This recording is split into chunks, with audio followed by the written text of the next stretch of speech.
Hello, everybody, Hi there. and welcome to EVIL Asterisk Podcast. With Jeannie And Louise. We saw There Are Monsters. This movie is currently not available on streaming. It's only available on YouTube right now. And I'm not sure if it's going to be up there forever, so try to find it right away. And there's also a short that this film was based on that is also not available on streaming platforms, as far as I know. I was able to find that on YouTube as well. The film was directed and written by Dahl, no relation to John Dahl. And like our last episode, this is a Canadian horror film. Well, what's interesting is that it actually started being shot in 2008, and shooting and post-production literally took 5 years because there's basically almost no budget. Well, when was the short film put out? 2008. Okay, so the short film was put out, and then after that, they continued shooting. Well, it got such a good reaction that he decided to expand it and do a feature film based on that concept. And it's interesting because the main characters, one of them is a main character in the feature film version, but she plays a completely different role. It's a different setup as far as characters and motivation. The general storyline is pretty much the same as far as the horrible thing that's going on. The monsters. It was shot in Nova Scotia, and it's kind of set in Nova Scotia, but we saw some imagery in the movie that suggested Quebec. So that's probably why the actors have kind of French-sounding names, because they might be all Quebecois. It's interesting because we found out about this one in particular, which it seems almost no one knows about, through a Reddit thread this week. I was on Reddit, on the horror subreddit, and people were talking about horror movies that they've seen recently or that they always recommend, or the scariest horror movies. And then someone's like, oh yeah, there's this There Are Monsters horror movie that's on YouTube for free, and it's the scariest thing I've ever seen. I'm like, what? The scariest movie you've ever seen? It's a free movie on YouTube that has like no distribution. Yeah. No one's famous, probably has a tiny little budget. So I was very intrigued, and I'm like, there's a chance this sucks. There's a chance this completely sucks and it's unwatchable. But I'm going to give it to Jeannie and we'll see. We'll check it out. And it's funny because she was vetting the movie initially. There was hardly any stills from it. And I thought, oh no, there's hardly anything. And I was starting to get spoilers because the little that was out there had the jump scares in it. I thought, okay, well, we're not doing a spoiler-free review anymore, just so you all know, in case it wasn't clear. We are going to be talking about this film in detail, and we will be providing spoilers along the way. And you might have seen some already if you've been watching this, as opposed to just listening. You will see images that are going to spoil things for you, but they're out of context. However, yes. I did not want to keep looking. And then there was maybe, 5 to 7 images. We can't just keep sifting through 5 to 7 images. So I thought, well, let's just see it on our own and see what we think. And then, of course, after we watched it, we thought, we really, really need to talk about this movie. People need to know about it. I don't know how we missed it. It's one of those early found footage films, and we love that. So it made sense for us to talk about it. So what I did after watching this, I scoured the web, found whatever I could find, and put those images together. Then I painstakingly went through the trailer because it was the only way to truly get enough images. So now we've got them. You're seeing them if you're watching. Here is the summary. Monsters disguised as humans slowly take over the world. A student film crew discovers their existence and captures the terrifying transformation of society through their cameras while on a road trip. Now that's the official description, and I actually think it's not quite accurate because the way this story is told, this is a group of students who are doing a school project they might be in graduate school, they're definitely in college, and they're assigned this documentary to talk to people who've graduated. They're out there interviewing them to see, what are you doing now? Promotional documentary for the school. So they have these assignments. They're going on a mini road trip. They interview these graduates looking at where they're working. So one of them is a dental hygienist, another one is an elementary school teacher. They were trying to get to a third one, but that didn't quite pan out, Yeah. but we'll talk about that. It's not like during that time they try to capture the strange monstrosities that are happening. It's more of, oh my gosh, and then we see it. I didn't think they made a big deal about, oh, let's capture this on film. No, not at all. They're kind of laser focused on hitting their 3 interviews at different locations in Nova Scotia. They're all on this Dodge minivan, and they're driving from place to place to place. So the main thrust of this is that this group, and there are 3 guys and 1 woman. She does the sound, and she's the boom and the sound operator. One of the guys is the main camera guy. Another one, I'm not really sure what he does. And the other one does interviews. Yeah. So it's a small group. What's strange about it is that I wasn't getting, we are capturing these monstrosities on film. Interestingly enough, it wasn't really about that. It was about the stuff happening to them while they're trying to film their documentary or their promo. Yeah. I think that's beside the point. It's not like, ooh, look at this. We captured this on film. And then again, I had mentioned there's an anonymous filmmaker. You often will see all 4 of these people, and there seems to be a 5th ghost-like anonymous camera person.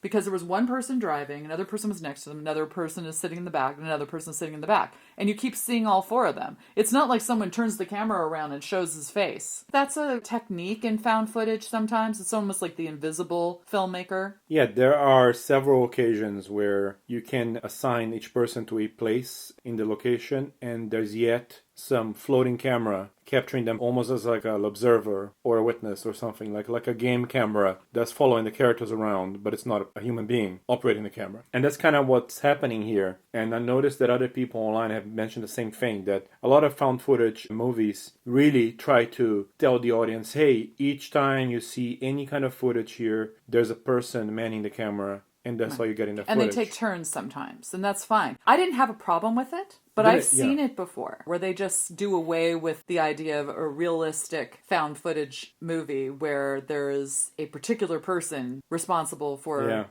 the footage. This is like the invisible, anonymous, ghost-like camera person, and it was fine. It's more about the technique, I think, than anything else. I didn't feel that was a problem, and maybe now it isn't as much of a problem. I think at the time everybody was all about, oh, if you're going to do this, you need to make it look realistic. Yeah, it's funny how some people in the found footage subreddit complain about it because they really like sticklers. For it needs to be real found footage. I mean, real, quote unquote. Yes, and it was actually shot by a character in the film. Or at least you see someone who's not really much of a character, but you see the person's face at some point, and they're addressing the person, but you don't have that at all in this. And I don't have a problem with One element that I find fascinating about this movie is that, of course, it's very small, very indie. It's almost like someone's after finishing a degree in filmmaking or something like that, where it felt like a thesis film or a student film, but again, it was elevated beyond that, and I was not surprised to find out it was not a student film. Yeah. And neither was the short, as far as I know.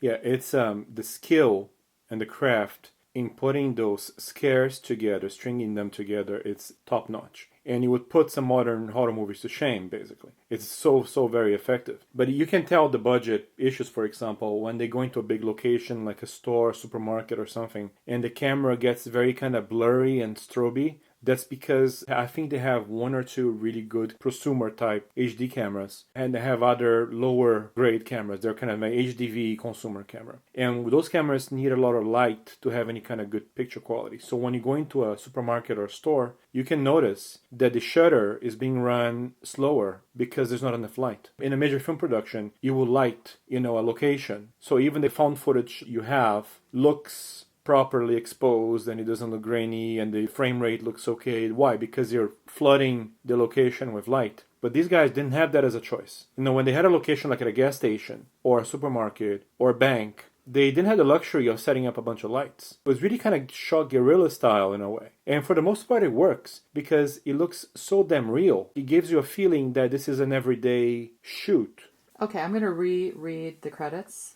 Dahl is the director, writer, editor, and he also appears to have been the composer. It's not very clear on IMDb, but I remember when watching the credits themselves that his name is there as a composer, which, of course, I'm a composer, so I love to see someone doing all of that. And it was very effective, in my opinion. The cast is played by Kristen Langille as Beth, Guy or Guy Germain as Jeff, Matthew Amiot as Terry, and Jason Daly as Dan.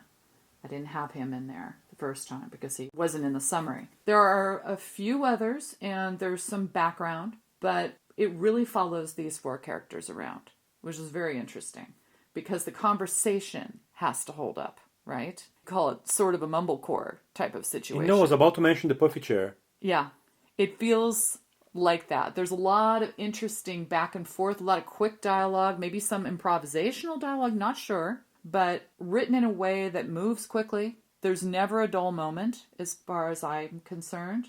I would say toward the end, it gets a little rough, but there's this overarching sense of dread because it happens at the very beginning. We see pretty much in the first 10 minutes of the film, maybe even less, we see someone standing by the side of the road with their back turned to the camera. And the group is driving by and like, who is this person just standing there not moving? Like a statue, right? It was weird. And then they go over to this toll booth area and the same thing's happening. The toll booth operator standing facing a wall and not moving. So this is the first evidence we get that something's odd. And then very early on, we get a jump scare where one of the characters, I think it's Terry, he's in the car. He's left behind while the other characters either go into the store to get ice cream. Beth was doing that. And then Jeff and Dan had to go to the bathroom or something. So he's still in the car and he's eating fries. And then he looks out the window and he sees the car is parked in an isolated area, it seems almost. It's like a truck parking lot or something. Right. There's a bunch of either trucks or canisters or big bins. Very industrial looking. The cargo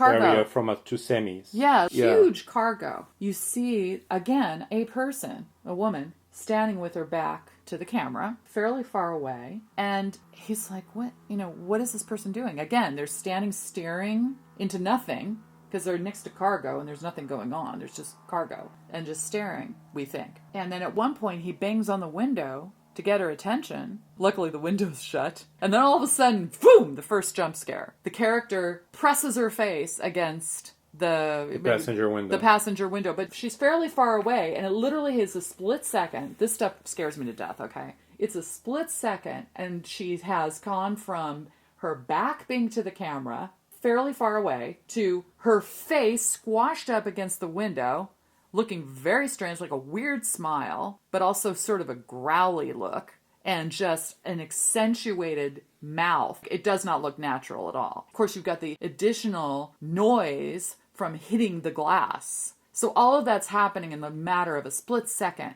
And I just screamed, and I jumped, of course, and it got me. And that happens fairly early on. So if you start watching this movie and you're thinking it's going to be slow, I don't think it's slow at all. Like I said, there were some issues toward the end. We'll get to that. But it kind of moves along and it tells you right away there's some crazy crap going on with the world. There's some crazy crap going on with the world and some crazy craft going on with the movie. Because to start within a car with a bunch of people talking and shaky camera everywhere. Yeah.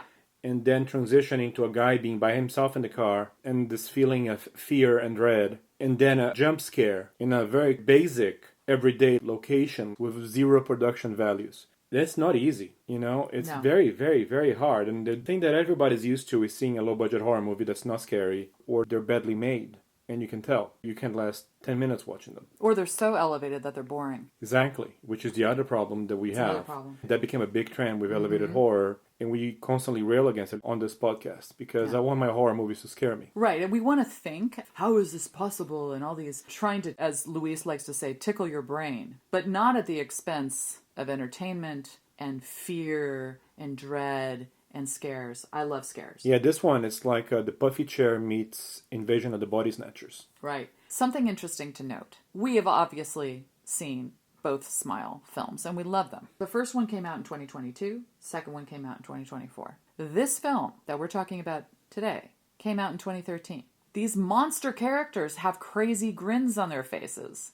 I mean, you kind of wonder if there wasn't an inspiration I am 100% of Smile And even though we love Smile, we're not going to say anything bad about Smile. It's just, I wonder if the director was somewhat inspired by this film. I think so. And this one, There Are Monsters, I think it's partially inspired by something like Pulse, the Japanese one.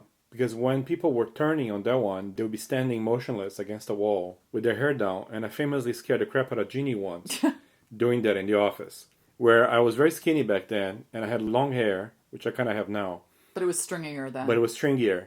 And I had it covering my face, and I waited until she went in the office, and I just stood there and didn't say a word. And I almost killed her, probably. It was, almost gave me a heart attack. It was very scary. I turned around from working in this large computer area. I turned around.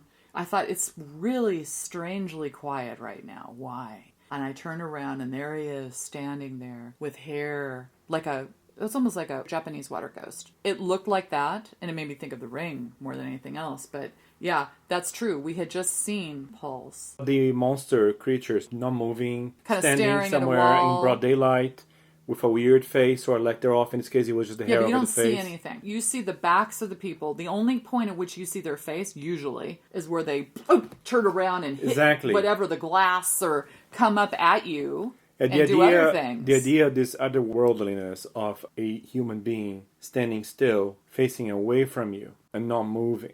This movie figured it out, that that's a very scary concept. People acting in non-human ways. Mm-hmm. Not overt, but subtle. That's a subtle thing. And then the non-subtle thing is where they come at you.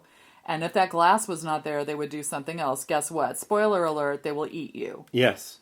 That is the whole point of this. So there's a logical element here. Why are they coming at the car? Why is this particular character coming at the car and is hitting herself against the glass? Knows that there's a human in that car, probably smells the human, and wants at him. And more than that, replace him, because that seems to be what's happening here. So they do have some cosmological reason, some sort of a black hole that's generating blackouts. Is people passing out, showing some this strange psychological symptoms, but then also the power. When I saw the word blackout, I thought, oh yeah, there's some electricity problems. Oh no, it's people are blacking out. And then it said something about going through your ear and causing these blackouts to happen to people. And they said it was a flu that was going through people's ears and then producing strange psychological symptoms, and they would have memory lapses, and they wouldn't have behave as they usually do, which is all like general descriptions we have in any kind of movie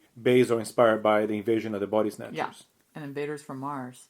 We start seeing evidence of that. So it's not just people standing at the side of the road or in these weird places and having their backs to you. What's interesting is that we start seeing other pieces of evidence. Someone was writing a menu on a menu board, and they clearly weren't able to write in the language. They started to falter and just do some doodle, and they're like erasing slowly and then trying again. One of the main characters, Beth, is sitting next to someone who's doing a crossword puzzle, but clearly they gave up on the crossword puzzle, started writing large letters across it. Just confusion, not understanding what they're doing, maybe trying to learn what they're supposed to be doing or pretend that they know what they're doing, which is also interesting. Oh, there was a great one where they went to, I think it was their actual college, and there was a receptionist, and she had her computer, the email software was open on her computer, and you could see she was drafting a message, and it was just filled with typos everywhere. And it was like if you told a cat to type something on a computer. Kofefi. You know, yeah. And it was hilarious because you could see the person speaking as if they are okay, but you have the evidence, the visual evidence that they're not okay. That could have been the first moment that because someone the movie looked like they were faltering. Yeah, the movie starts at the truck stop, and then there's the jump scare. And then it was 8 hours earlier. Their first stop is their own college. Right, so that's it. And that's the receptionist that must at their be own the college. first moment. And then there's a conversation with the professor where they kind of talk about the black holes a little bit, and it gets a little cosmic. It's a hint of the other stuff that's happening in the background where we hear the television talking about the black hole, or about the blackouts. And that happens later, too. Yeah. But they start suggesting that early on, in the story of the movie, but linearly. First, we have two flash forwards, basically, because I think they figured it out. They have to hook the viewer early. Yeah. And a good those are idea. really effective spots. That was a good idea. Yeah, so they literally reorganized. And it's funny because I just watched the new Predator movie, Badlands, and I was hoping they did something like that on that movie. If you've seen it, at some point the Predator crashes on the planet, and the movie could have opened with him regaining consciousness inside a ship that's about to crash, and then give you a flashback on why he happens to be on that ship. But instead, the Predator movie, Badlands, does it all linearly. It's all 100% linear. And this little indie horror film, with no budget, figured it out that they could be a little unknown later in the beginning. And he was going to tell their story well, and he did. So here are the two things that happened at the beginning before they say 8 hours earlier. One, the crazy thing with the person who ends up pushing her face into the glass of the car, right? And then there's a second thing, which is a conversation that they're having in some sort of a fast food place, maybe. And Beth is talking about a story she heard. Oh, yeah. About monsters. The wife or Right. the husband that doesn't recognize their partner. A doctor shows them two photos. The older photo, the person says, yeah, that's my wife. That's my wife. It's her. And then they show a current photo, and the person says, no, that's not her. That's the monster that replaced her. And that's the theme. That particular theme, exactly about this time about a husband who's changed, comes back later in the film.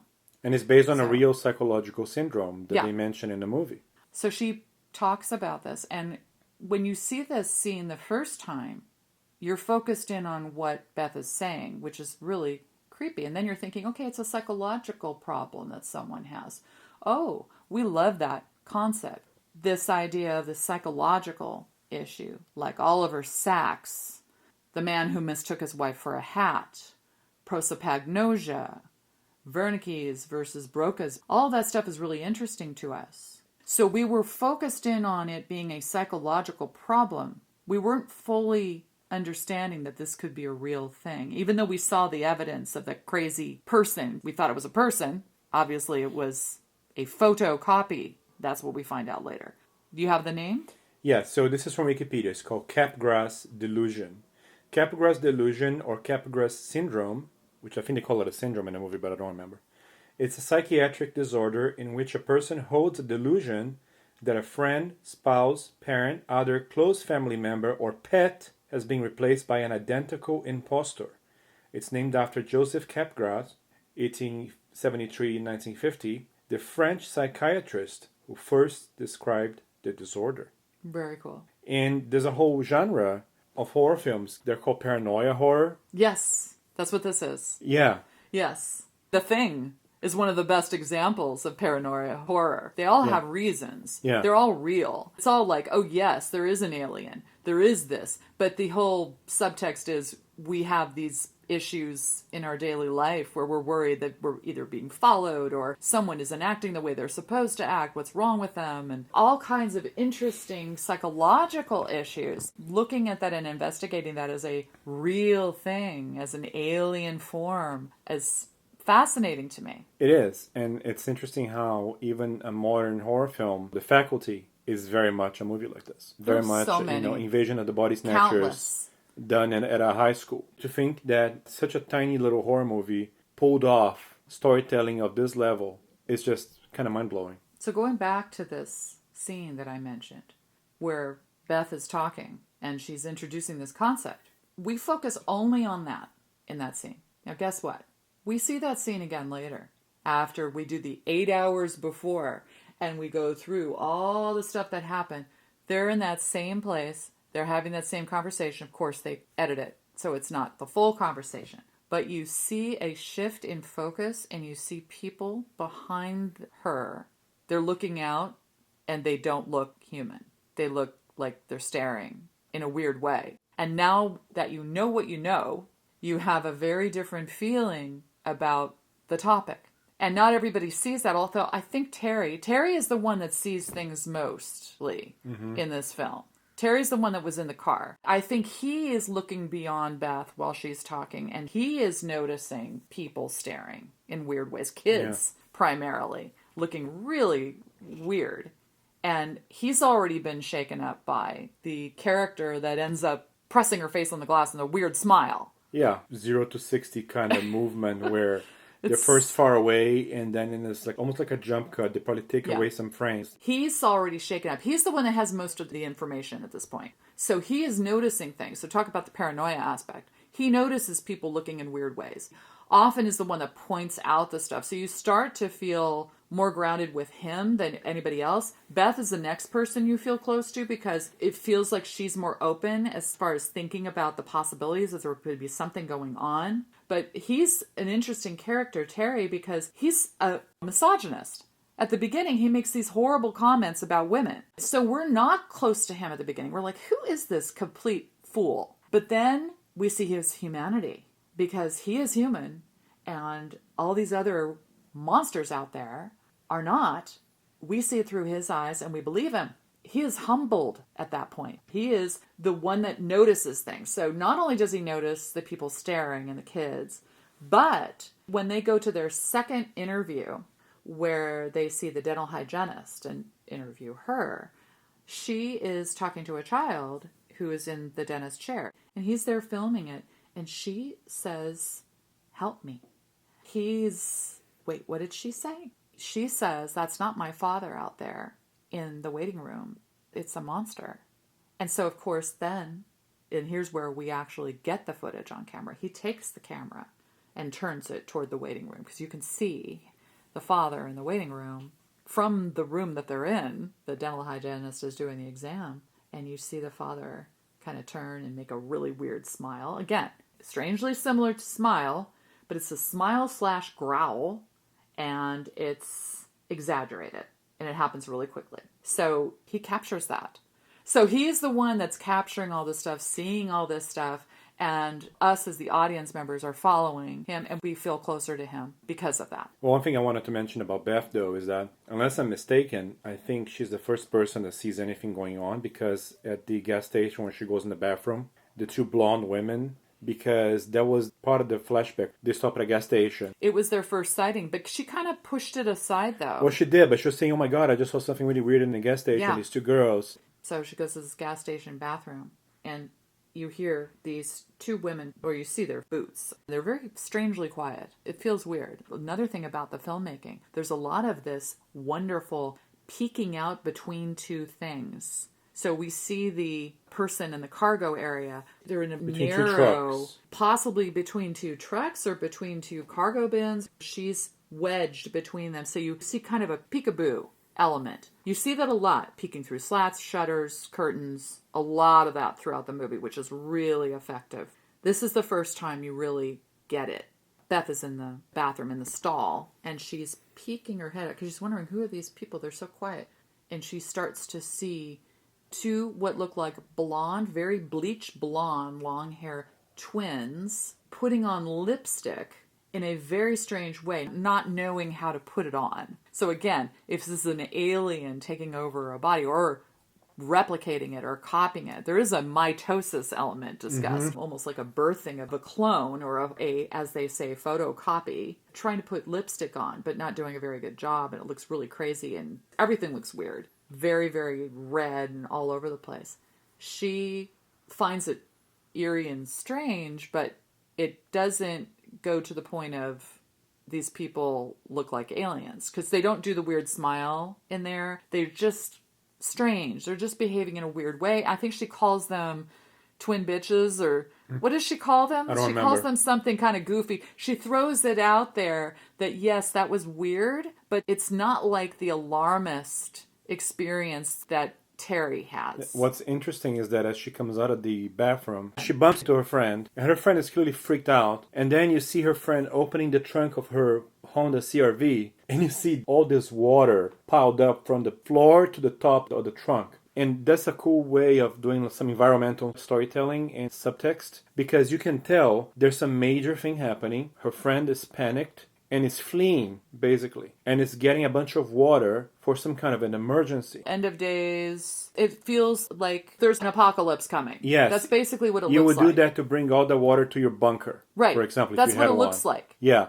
There's a term for this. Like a prepper. That's what it is. They're having this friendly conversation. It's kind of very awkward. Trying to explain what she just saw in the bathroom. And she understands it. You get the impression that this acquaintance from high school that she bumps into. You get the impression that she has knowledge. She knows there's something going on. You also get the impression that she's trying to find out if Beth is Beth. Because I think that's part of the issue here. And so she's very uncomfortable. She doesn't want to risk the fact that Beth might not be herself. And I think we already figured that out. I don't think that we feel there's anything wrong with the acquaintance. I think we feel that the acquaintance is scared. Mm-hmm. And the only reason why the acquaintance isn't explaining what's going on is that she's worried that That's a really good point. Beth is not who she's supposed to be. So the basic structure of this movie is that there are 3 interviews they need to conduct. So one of them is at an elementary school. The second one is at a dentist office. Which we already discussed. And the third one is at a bank. So going back to the elementary school, there's a really interesting thing that happens there. The elementary school one is kind of interesting because it all seems very normal. One of the guys goes to get some B-roll with the kids while someone else is interviewing a teacher, I guess, who's, graduated from the college and went on to become a teacher. And the B-roll guy is getting footage of the kids, and it's like terrible B-roll footage. It's horrific. It's almost unwatchable. Finally, he gets some disgusting thing in the kid's lunchbox. And he's like, what is this? It looks like an organ. Yeah. It looks like a liver or a heart or a spleen or something. And then he goes look at it, and there's like hair on it. Well, that's a separate thing. There's I thought it was 2 the same things. thing. From what I recall, there's one thing on the right of the lunch, and that's some big, what looks like liver or something. And then there's something on the lower left, so that was upper right. Lower left, there was something else, and he picks it up, and it looks like part of a bird, and it has feathers and hair. It looks horrific. It's funny because he comes back and it's like an Asian kid. And he comes back and the teacher at the interview, I think she herself She's is also Asian. Asian. And she's like, well, his family's Chinese and there might be a delicacy or some cultural thing. It's like, really? But there was hair in it. Well, there's always hair in this kind stuff. of normal. There's that dish in China where they bury the egg for like 1.5 years or something. Yeah. And it's a rotten egg kind of thing to China. Are you thinking of the stuff that they eat on Survivor in the sometimes? 80s? I don't know. So the teacher kind of tries to justify it in those terms. And it's kind of very unsettling to see that. And the kid is just like a normal kid. It's being a little weird. He's not a normal kid. The immediate thing that happens, this is the thing that's scarier than what the guy finds in the lunchbox, is the way the kid responds when the guy, I think it's Jeff, sees the stuff in the lunchbox. He says to the kid, "What is that?" The kid just stares at him without moving or saying a word. That is the scary part. So when he goes over and talks to the teacher and the teacher tries to give an explanation for why that stuff was in the lunchbox, that's a whole other thing. But the really strange thing is the way the kid stared at him. And this is the theme throughout the movie. When these photocopies / clones / replacements / monsters, when they try to react in a way that's human, it never looks right. Either it's a strange smile on their face, a growl, a scary look, like a scary smile, or just a really wide smile, or a stare, a vacant stare, or they don't look at you at all and they just turn their back and looking at the wall or something. That is, to me, the scariest part of this film. It is. This is reminding me of the Gen Z stare that us Gen Xers and millennials complain about. Gen Z supposedly, when they hear something that makes no sense to them from someone of our age or a little younger, they will stare at them with this kind of blank face. Is it an uncanny valley / alien stare? I don't know if I would call it that. I think it's kind of a blank expression. I think it means, what the hell are you talking about? But instead of saying like a Gen X would say, it says, what do you mean? What? They don't do that. They stare at the person. It's so hilarious because... It's a sarcastic thing, or is it I really don't know what's going on? I think it's like a lack of understanding. It's like wow. It would be impolite to confront them like a Gen X, like an Xer would do. It comes across as sarcastic, though. EAP listeners, if you're not a Gen Z yourself, look it up on YouTube. You're gonna find some hilarious videos about this. Mm-hmm. So it's funny how this horror film kind of predicted the Gen Z stare in some ways. And how unsettling it can be. So that's what happens at the school. So now we have this succession of events going in order. First, we have the college with the strange receptionist situation. We have some backstory on blackouts and black holes and stuff like that. Then we have the first interview, which happens at the elementary school, and we just talked about that. Then we have the second interview that happens at the dentist office, and we saw the father, who's not really the father. And by the way, the kid goes in the car and is taken away by the father. The father comes in and interrupts, realizes that he's been found out because of Terry looking at him with his camera. He comes in and interrupts the dental hygienist. She hadn't even gotten started yet. He takes the kid away, and she doesn't want to go. She's like, help me, help me. And she gets carted off in the car. It's so scary. It is. That's frightening. That is so traumatic. Imagine your parent has changed, but it's also a metaphor for parents that are abusive. I had mentioned Invaders from Mars, and I think it's from the 50s. That scared me to death. It had turned out to be, it's all a dream. But the idea of the parent being replaced, it's like Invasion of the Body Snatchers. But this was specifically from a little boy's point of view, and it's frightening. You know, a movie that did this really well was The Stuff. And there's the sequence where the kid is at home and his parents are fully on the stuff. So they have pots and pots of it in the fridge. The parents are like, you can only come out of your room if you eat it. We all enjoy it. We don't know why you're doing this. Why do you have to behave this way? This is good for you. And there's a pressure for the kid to eat the stuff. And he just won't do it because he knows what it does to you. And I remember how terrifying it was to see this picture of a happy family really putting a lot of pressure on the kid to eat something that basically was going to eat him from the inside out. For me as a child, 8 or 9 years old, that was like terrifying. So I think that's similar to what Jeannie has described with the Invaders from Mars. The idea of having literally the kid's father, and in this case the rest of the family, including his older brother, be completely taken over by some sort of alien intelligence. And there's nothing the kid can do because he has no power. From what I remember, the kid was an only child, and he sees a weird thing on the back of the father's neck. And that scared me to death. The father is acting in a very strange way. The kid figures it out. And I think the whole concept of the kid being aware that something is off. Again, it's a metaphor for abuse. So you have that. It really hit me hard. So that idea of the trauma, they went there in this film.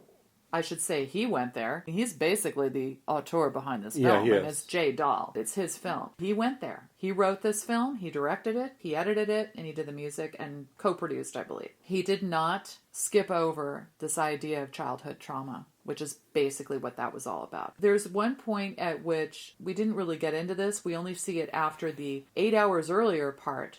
But while Terry's in the car and the horrible thing happens to him with this monster bumping up against the glass, Beth is in a convenience store and she sees a bunch of stuff on the ground strewn all over the place, and it's pretty much empty in there. I don't think there was anybody in there. You see this shadowy figure in the back of the store, in the back of an aisle. So if you look down the aisle, you see a bunch of stuff on the ground, like bags of stuff that someone dropped. No one cleaned it up. And then you see those plastic hanging, the ones that you walk through to get to the freezer in the back. And then you see some other curtains and stuff. And then you see a shadow back there, a shadowy figure. She notices that. She's like, oh God, that's odd, right? And there's no one in the store. What's going on? She goes to purchase the ice cream that she's getting for everybody in the car. And I guess the ice cream is partially melted. The woman comes out from behind the counter. She's in the back and she's licking her lips. And you can see that her hand is bloody. You think, oh my gosh.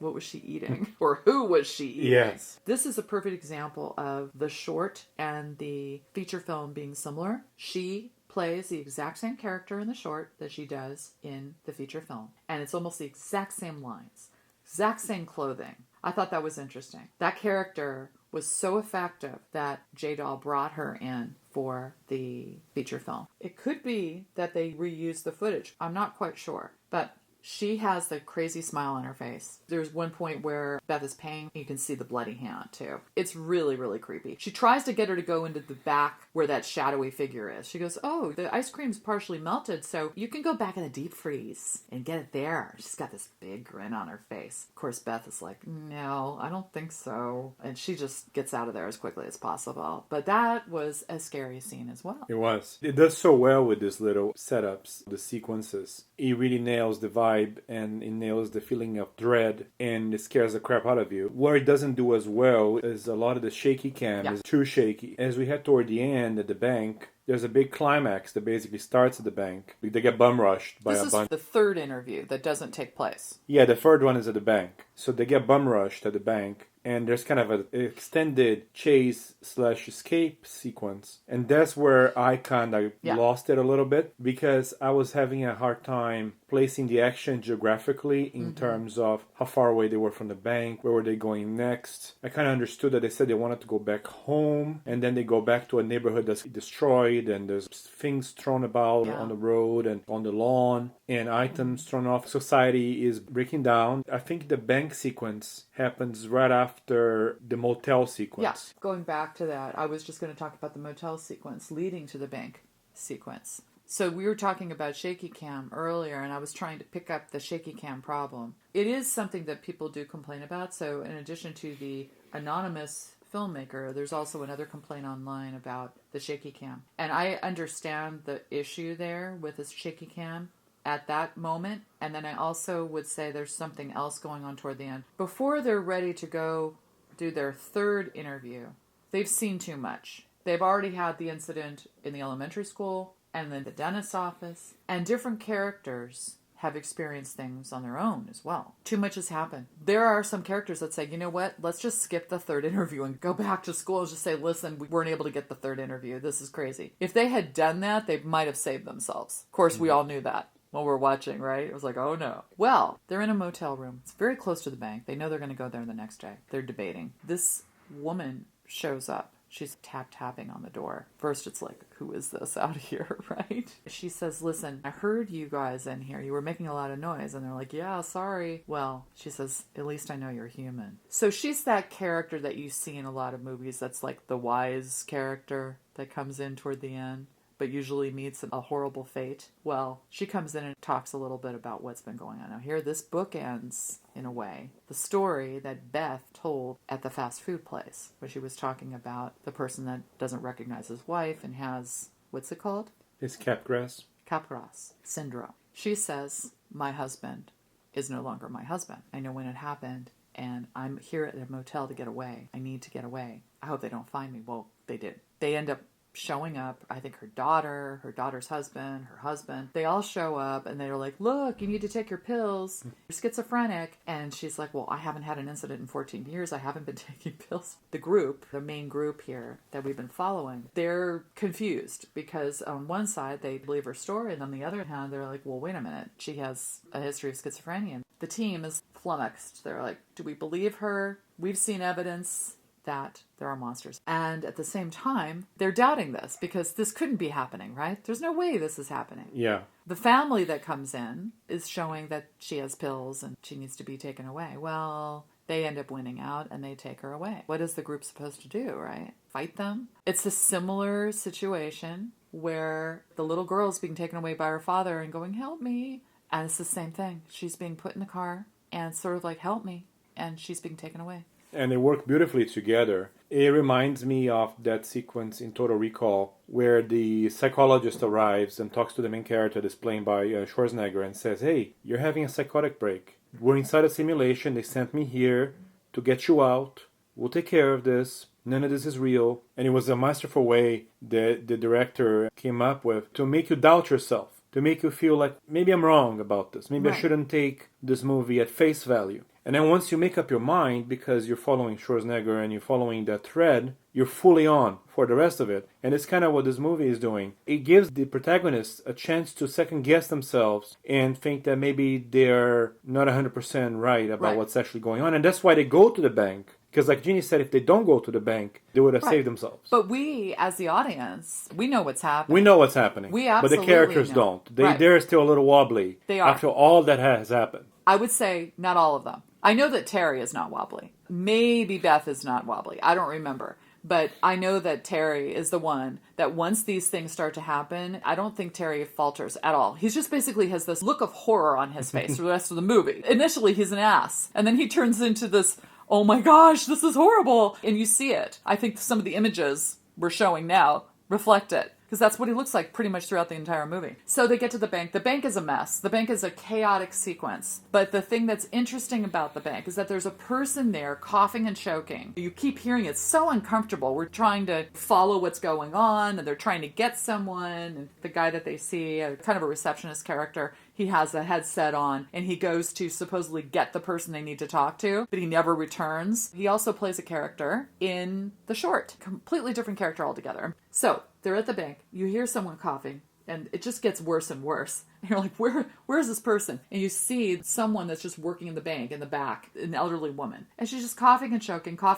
And then finally, at some point, she goes so far in her coughing and choking, you see something coming out of her mouth and land on the desk. It's disgusting. I don't even know what it is. It was something that obviously was not digested properly. I think she had already turned, or she is already the photocopy and already had ingested a human, and maybe had some residual stuff in there that needed to get out. The whole coughing is a symptom that they have been infected and they're turning. And I think it was basically the copy, the mitosis process that comes out of her, and then it's going to take her shape and maybe eat her afterwards or something like that. Okay, so that's what we need to figure out. I wasn't fully sure about this. When she coughs and chokes and regurgitates something or throws something up, you're saying that is the thing that invades you. That's the alien that comes in maybe through the ear, maybe not. Because the person that went to the motel and was telling them about her husband, she says that's just a story. That whole idea of the flu coming in through the ear, that's just a story. But maybe the aliens do enter through the ear. I'm not sure. But I thought the whole point was they eat you. They need to copy you first, and then, but they can do that through different means, I guess. To replace you, or they eat you to look like you. The fact that we're having trouble with this indicates the movie doesn't do such a good job explaining the mechanics of it. But I think it's a little chaotic. Yeah. That's okay, though. I don't It's fine mind. to keep the audience guessing and having tried to put the puzzle together. But it's very literal as far as the idea that the mouth gets big and then the mouth is so large that it ends up eating you. I think that's fine. That makes perfect sense to me. And we see that happening throughout the last part of the movie. We see several instances in which characters are eating other characters,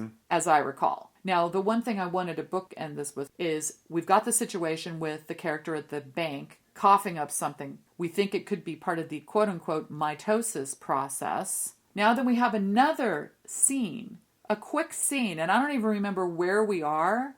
We're in either someone's house or in a hotel room or something, where you see, and this is going to be one of the images that's shared as well. You'll see it.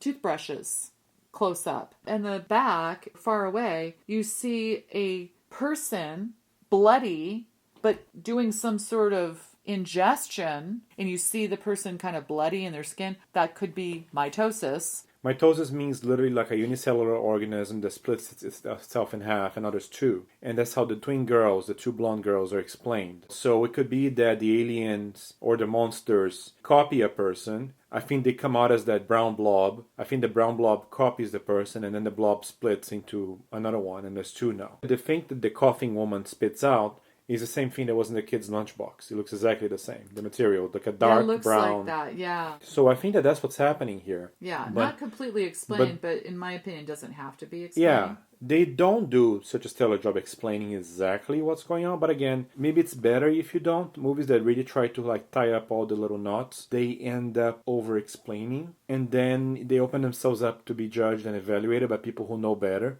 and can now poke holes in the theory of the film. Where if you don't give all the facts, not only have a more engaged audience, but you don't open yourself up to going through some sort of autopsy from the viewer's perspective and getting your whole theory of the case destroyed by someone who can follow the facts because they're a biologist, or the reason there are so many weird twins that happen to be monsters in this movie.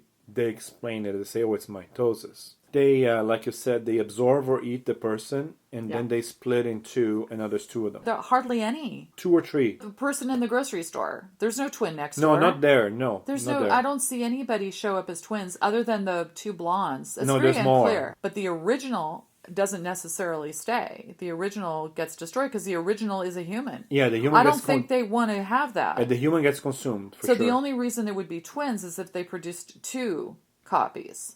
I don't think they're trying to do twins. I think that's just some weird, maybe it's just not explained, but it doesn't really matter. I only saw a few instances of twins, but there are a lot of people that have the crazy look and there's not a twin of them shown anywhere. Yeah. So my confusion was what was going on with the person regurgitating something, but you're saying that that's the thing that was growing inside them I that think then so. eats them? Okay, but what happens after that? Does it grow into her that quickly? They don't explain it. But we do know that they're eating people because we see that all over the place. There is a scene where you see a person, a human being with their arms splayed out. There are two characters, which are probably the inhuman monsters, eating them, and then by eating them, they then form more of the same person. It's unclear. It really doesn't matter how these beings are created, in my opinion. I don't care about the details. I'm just more interested in the fact that it happens at all, and that there are copies being made and the originals are disappearing. Probably eaten.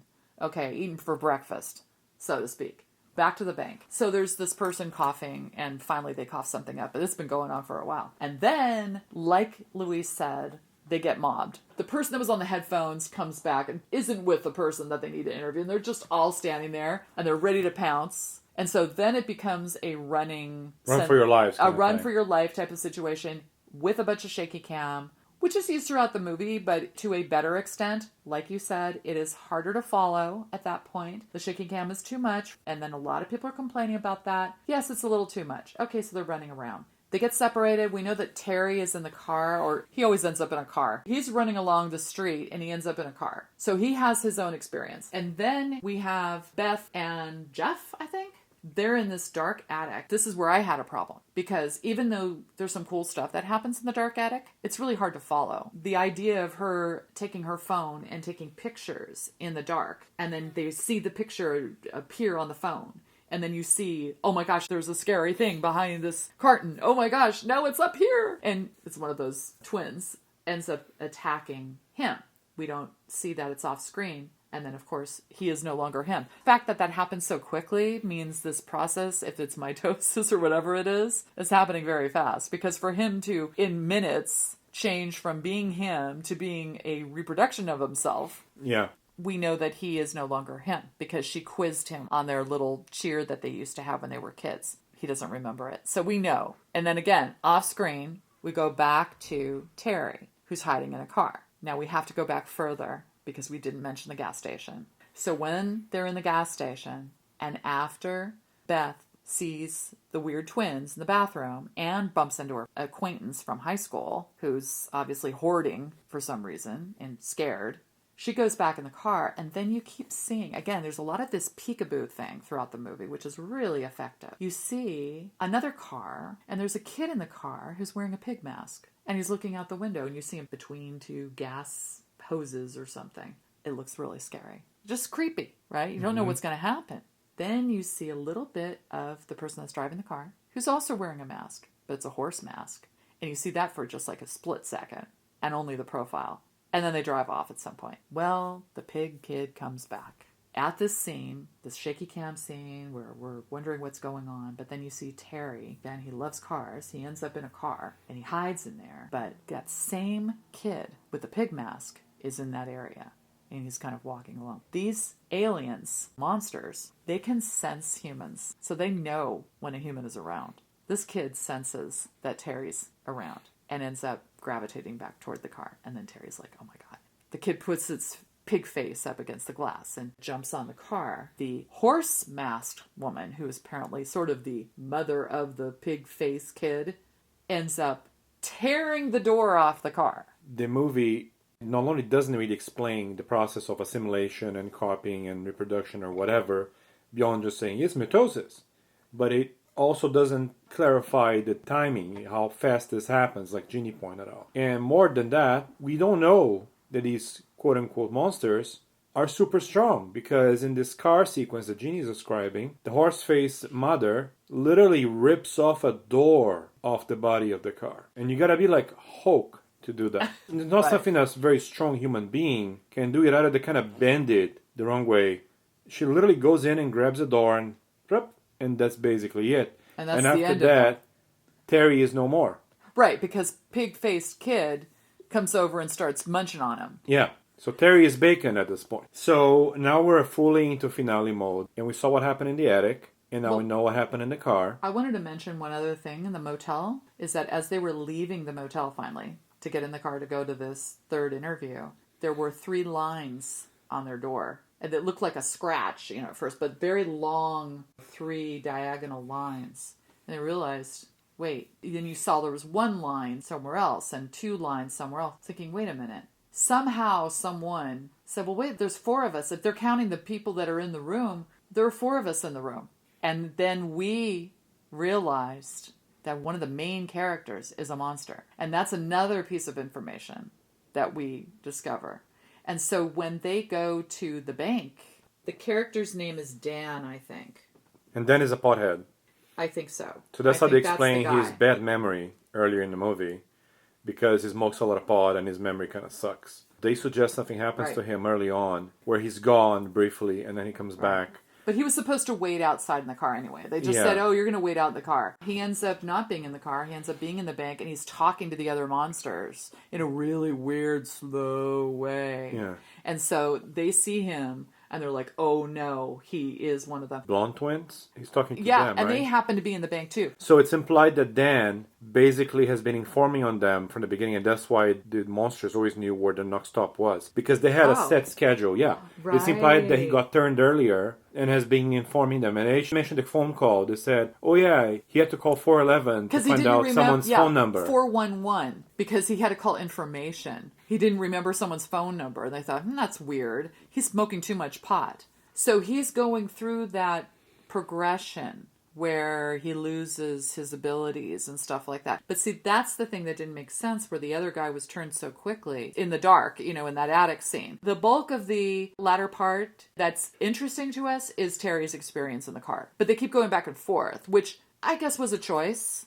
A lot of the editing I thought worked really well. I think in this case, maybe going back and forth didn't work as well. I would have wanted to just see the full thing with Terry in the car and then get back to the story in the attic. Because otherwise, it was very unclear. There were a couple of things that happened off screen. Obviously, she ends up being turned as well, and that happened off screen. And we only see the evidence of that in the epilogue, which happens after. It's sort of a post or mid-credit sequence. Yeah. Yeah, I think the ending of this thing is messy. They didn't have the resources to really give us a proper geographic understanding of where they were going, where they're coming from, the spaces that were traveled to get from point A to point B to point C. It got very confusing and they started losing me. I just started seeing people stuck in the dark with a cool sequence, then with an iPhone, the original iPhone, and taking pictures. Yeah, that was cool. In the dark, which is very inspired. And I think Lights Out copied that eventually. Again, all these movies, I think, copied Lights this Out movie. copied that, if I'm not mistaken. Yeah. This is an important movie to see if you're a horror enthusiast. Yeah. Because this has influenced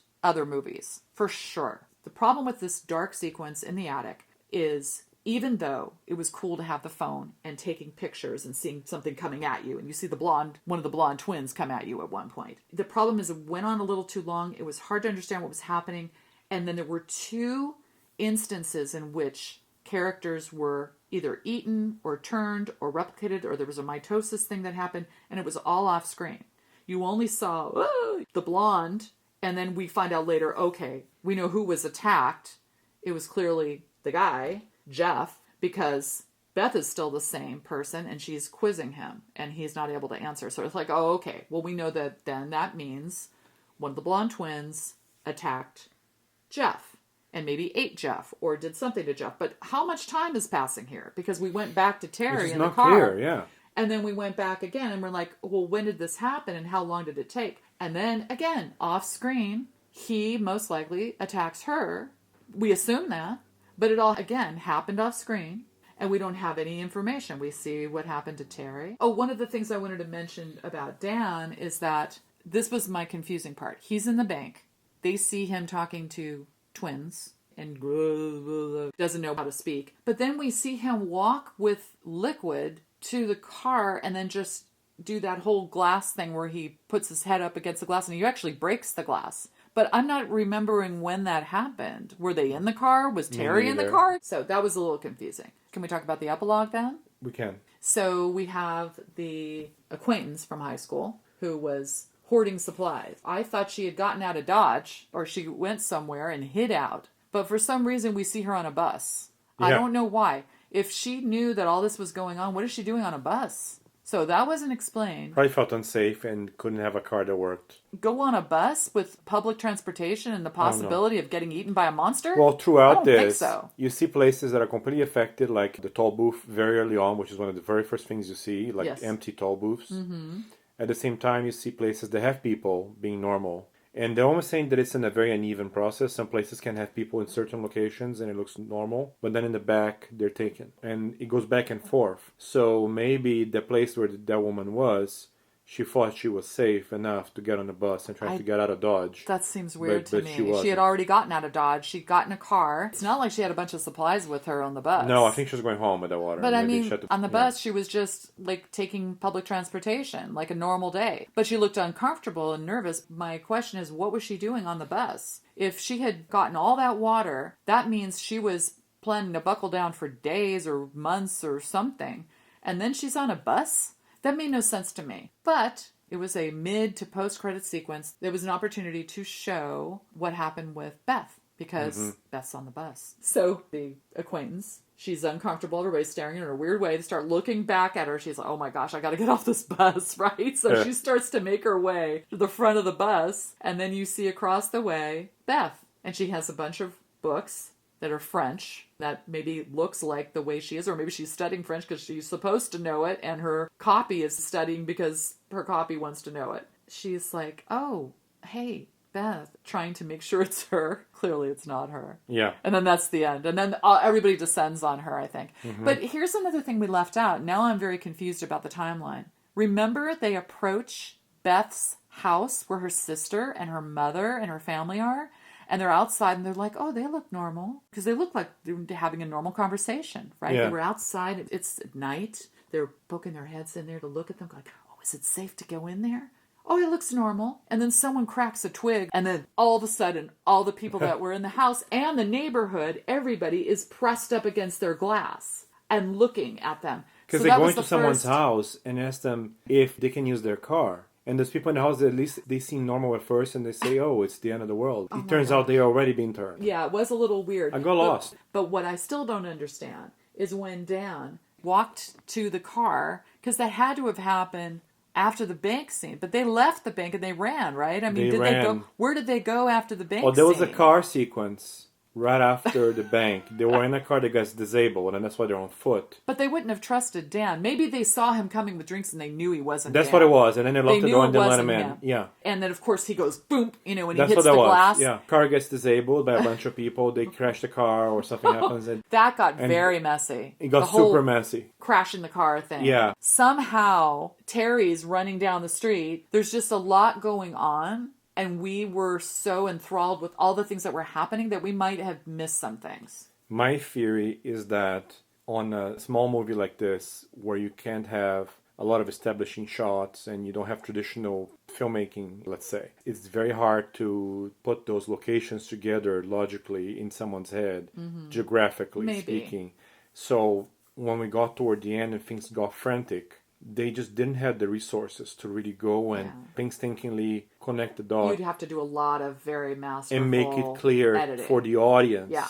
Something like 28 Days Later could pull it off, for example, even it being a but smaller big movie. budget. Yeah, the original was not a big And film. it was shot on DV. But that was a tough one. But that was a much bigger budget. movie than this. Yeah. What was the budget of this film?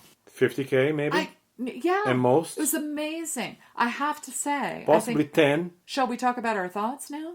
Because I think so, I yeah. have to say, Yeah. I give this a thumbs up, and I give it a very strong thumbs up in a way, because even though it has flaws, even though there were some issues toward the end, and all the things that we've mentioned, for the most part, it was a very effective, scary film, and that's what we're looking for.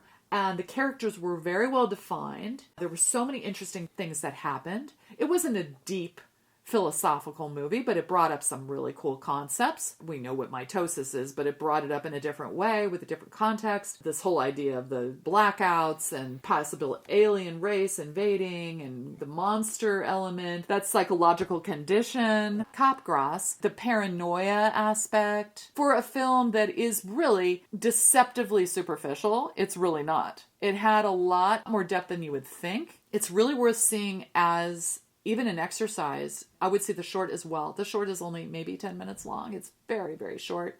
It's really interesting to see how this concept came about and how it was expanded upon in the feature film. This film needs to be on streaming services, not just YouTube. We don't know how long it's going to be on YouTube. It could be taken down. We don't know. I mean, maybe the filmmaker wants it there. So, bravo. Yeah, I give it a hearty thumbs up. It's a very effective, small-budget horror film, kind of found footage-esque. It's scary, it's well-paced, it's creepy. It works really well with the sense of social anxiety that we all have with strangers in places we don't know or that we're not familiar with. It takes advantage of their small scale to really shoot a lot of the stuff in guerrilla style and make it work. Like Jeannie said, it has good characters that are well written to the point where they don't bother you, which is a miracle for a small movie. It feels natural. We would mention mumblecore. Very natural. I love the music, but I don't think there's enough of it, and I think the music gets repeated a lot. Well, let's say that the music is used effectively as sound design. It absolutely is. And I wanted more of it, but I wanted more variety. The director, who's also seemingly the composer, came up with these really cool pieces that definitely amp things up, and they're very different from usual film scoring. They work well here. But the thing is, after you heard enough of them, you start realizing he's reusing cues. As I've said, I'm a composer myself, and I tend to overwrite sometimes, so seeing something that is more sparse was welcome. I felt like it was fresh. I don't like it when people overdo it, and I only noticed the music maybe toward the end because it got, like you were saying, you had heard it before, and then I was like, oh yeah, I see what he's doing here. I hear this. I only noticed that toward the end, probably because of the repetition, which I didn't notice earlier.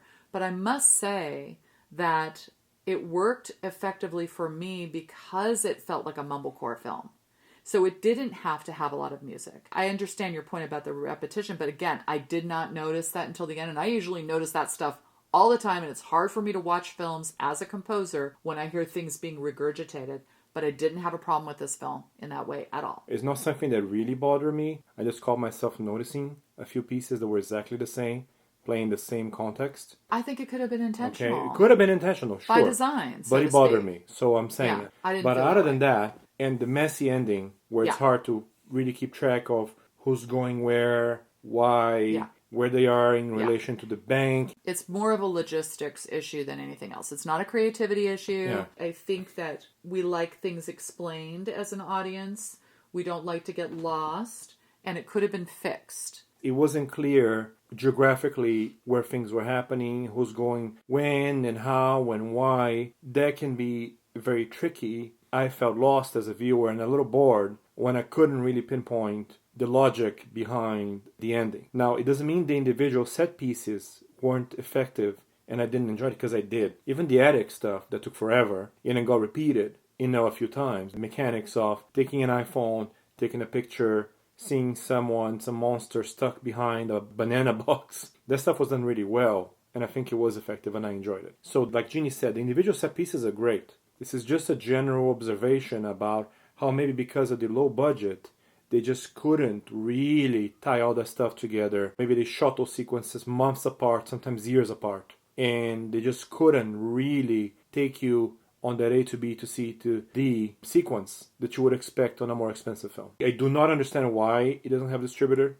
We don't have the information. I don't get it. I would be curious to know why, if anybody wants to put that in the comments, because we were trying to find out. For the record, if you go on YouTube and use your typing skills and look for it, you will find basically a perfect copy that looks to be in 1080p with true 5.1 surround sound.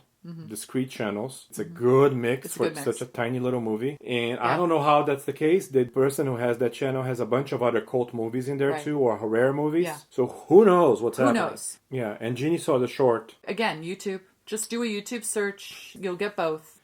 Yeah, so go find this thing and watch it, because as far as I know, only people on Reddit know about it. And that's very weird, and more people should know about a movie that clearly was ahead of its time and predicted some of the dynamics we saw in Smile. I mean, maybe even Lights Out. We didn't have it on our list all this time. We've had a list going for years. We didn't even have it on our list. We just added it because Luis discovered it on Reddit. And something that started being shot in 2008 and only came out in 2013. We're doing this podcast and it's more than 10 years later. 12 years later. After the movie came out. It's like, what? So, yeah. And then I had to say for the record that it's the second time we watch a movie that's not for the podcast, and we decided it has to go on the podcast, and season 2 is 2 for 2. So 2 for 2 so far. And both Canadian horror. Yeah. Isn't that crazy? I know. All right. So, I don't think there's anything else we wanted to say. No, I think that's it. It would be funny if the only way to watch this thing in physical media was through some obscure VHS copy. That would be interesting because of the found footage, right? Okay, so 2 thumbs up for sure. 2 thumbs up. 4 legs up as well and 2 noses. And It's a pig mask. Yeah, a pig mask.